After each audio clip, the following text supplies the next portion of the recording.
Përplasjet e deklarative dhe akuzat për njëra tjetrën ndërmjet koalicionit e Vlen dhe BDI-së nuk ndalen as në muajin e shenjtë të Ramazanit.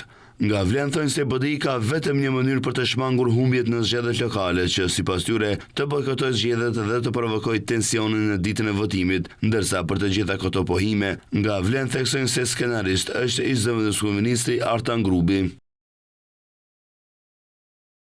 Ali Ahmeti vete pranoi nga Likova. BDI po përgatit bojkotin e zgjedhjeve lokale. Çfarë tregon kjo? Që BDI nuk ka as ide as program, as njerëz të rinj, por vetëm frikën nga shantazhi. Kjo parti, e cila për 2 dekada i ka mbajtur shqiptarët peng me gënjeshtra dhe manipulime politike, sot është e kapur nga një klik e zhytur në korrupsion dhe panik. Tani nuk vendos më as antarësia e saj dhe as votuesit. BDI komandohet me telekomand nga i aratisuri Artan Grubi. Vlen pyet se është Artan Grubi autori skenarit për bojkotin e zgjedhjeve lokale dhe me çfarë po e mban peng Artan Grubi këtë kryesi të BDI-s.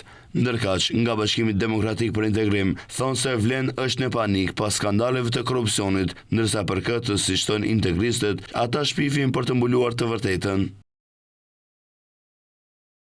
Pas skandaleve ku zyrtarët e tyre u kapën në flagrancë për korrupsion, Vlen ka humbur kontrollin dhe po sillet si një anije pa busull. Në vend që të japin përgjigje për afertat ku janë përfshirë, tani shpikin teori absurde për të larguar vëmendjen nga skandalet e tyre. Një parti që ka zyrtar të akuzuar për korrupsion dhe të përfshirë në aferta të rënda nuk mund të flasë për të tjerët. BDI akuzon se Vlen nuk ka më as ide, as vizion, por ka vetëm panik dhe shpifje.